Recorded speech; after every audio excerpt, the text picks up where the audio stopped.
Je vous avoue que j'ai pas mal hésité à faire cette vidéo au final. Quel intérêt après tout? C'est un MacBook sorti en juillet dernier qui a priori devrait bientôt être remplacé par un nouveau modèle de toute nouvelle génération d'ici peu. Pourtant j'ai réalisé que ce qui est intéressant avec ce MacBook Pro 13 pouces d'entrée de gamme, c'est pas ce qu'il est en lui-même, mais c'est ce qui a mené à sa création. Pour regarder Night Tech, c'est Thomas et aujourd'hui je vous donne mon avis sur le MacBook Pro 13 pouces d'entrée de gamme avec Touch Bar. Alors petit retour en arrière. En 2016, Apple présente la nouvelle génération de MacBook Pro. C'est un assez grand bond en avant, dont un des grands changements majeurs, c'est le design. Apple avait enfin atteint le sommet de sa philosophie qui visait à rendre ses produits le plus fin possible. Avec ce MacBook, excite la connectique si pratique mais peut-être un petit peu disgracieuse des générations précédentes, et bonjour à l'USB Type C et au clavier papillon. Je pense ne pas trop m'avancer si je dis que pour beaucoup, ce clavier aura été le dernier clou dans le cercueil de cette génération de MacBook. En plus d'un design un peu trop porté sur la finesse et pas assez sur la dissipation thermique, le clavier papillon a été un cauchemar en termes de fiabilité, et ce au moins jusqu'au refresh de 2018 si l'on en croit les nombreuses plaintes visibles sur Reddit.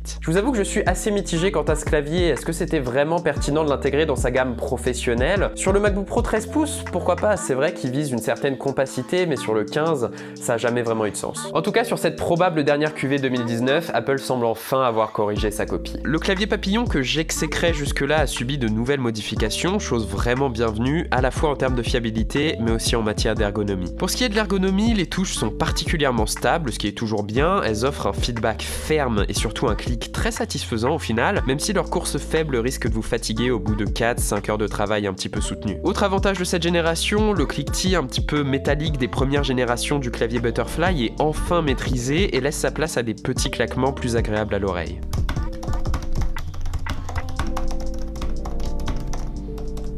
Pour ce qui est de la fiabilité, je vous avoue que je crois pas avoir vu de problème généralisé avec cette génération, d'autant qu'Apple fournit tout de même 4 ans de garantie vis-à-vis des problèmes avec ce clavier papillon désormais. C'est rassurant tout ça, mais très clairement cette version aurait dû être intégrée dès 2016 voire même 2015 avec le MacBook. En l'état actuel des choses, je pense que le mal est fait, les gens n'ont plus confiance en ce clavier et le retour vers un mécanisme plus traditionnel en ciseaux semble avoir été acté avec l'arrivée du MacBook Pro de 16 pouces. C'est un peu dommage quelque part parce que personnellement cette dernière QV 2019 m'a pas mal convaincu, mais je pense que c'est aussi parce que j'ai pas traversé des années de souffrance avec les générations précédentes. À part ça, est-ce que c'est mal d'apprécier ce form factor ultra fin et raffiné? Je sens que beaucoup vont m'en vouloir pour dire ça, mais je trouve que le look très racé de la machine est assez sympa à voir, et le clavier papillon a l'avantage de fournir un look très profilé lorsque la machine est ouverte. Autre truc que j'ai beaucoup apprécié au final, c'est le fait qu'une fois fermé, le MacBook ne se contente pas d'être rabaissé, mais il se scelle totalement et il devient un vrai monolithe. C'est sympa cette attention aux détails et ça donne véritablement la sensation d'avoir une machine très premium avec soi, et quelque part, c'est important comme feeling parce que ça donne envie de s'en servir et de créer des choses. Cette attention aux détails se retrouve également dans l'écran du MacBook Pro. On retrouve une dalle de 13,3 pouces assez étonnante pour le coup. Non seulement elle est parfaitement nette avec sa définition de 2560 par 1600 pixels, mais elle affiche également des contrastes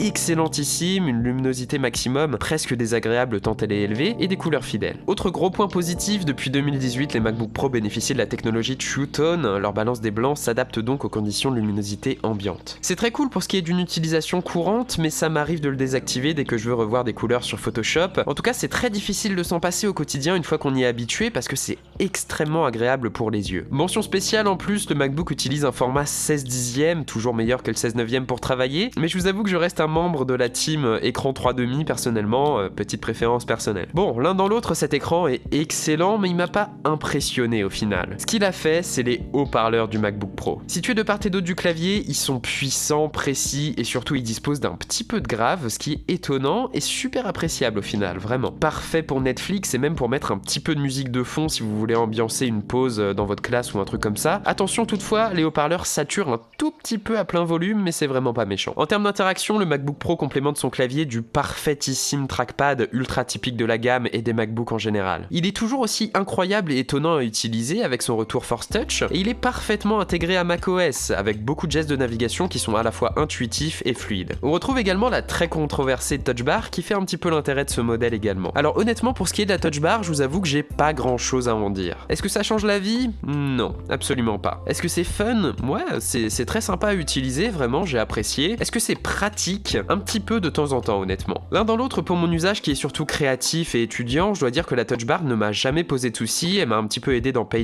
pour taper des textes, pour changer du format, ce genre de choses. Elle n'a jamais jamais planté, mais je pense que c'est quelque chose qui va être très subjectif et qui va forcément dépendre de votre usage. Peut-être que pour vous ça va être un petit peu plus utile ou un petit peu plus gênant. A l'inverse, le capteur Touch ID du MacBook se montre incroyablement rapide, voire même indispensable une fois que vous l'aurez essayé. Il est fiable et rapide, un petit peu comme sur un iPhone, et surtout il est intégré à différents niveaux dans macOS. Vous rentrez vos mots de passe avec dans Safari, vous achetez des applications en validant avec, ce genre de choses. Là où cette QV 2019 du MacBook Pro d'entrée de gamme se montre non seulement utile, mais aussi carrément nécessaire, c'est dans les performances. En dehors des deux ports Thunderbolt ultra rapide et polyvalent de ce modèle, on retrouve un processeur Intel Core i5 8257U, exclusif à Apple il me semble d'ailleurs. C'est un quadricœur cadencé à 1,4 GHz et doté d'une consommation de 15 watts, quelque peu inférieure à celle des MacBook Pro plus haut de gamme. C'est plutôt une bonne chose honnêtement, ça laisse présager une autonomie légèrement supérieure sans forcément poser de soucis concrets en termes de performance. Dans la pratique, j'ai adoré ce MacBook Pro à l'utilisation. Premiere Pro tourne comme une horloge dessus, c'est sympa. Le souci, c'est qu'une horloge, c'est certes régulier et ça fonctionne sans souci, mais c'est pas forcément rapide. En fait, la suite Adobe est vraiment très stable sous macOS, ce qui est génial quand on sait le nombre de fois où elle m'a planté sous Windows, mais j'ai quand même l'impression que mes bécanes Windows étaient plus rapides pour importer mes fichiers, pour les assimiler, ce genre de choses. C'est peut-être juste mon ressenti, effectivement, c'est quelque chose d'assez personnel et n'hésitez pas à me dire dans les commentaires si vous avez une expérience différente,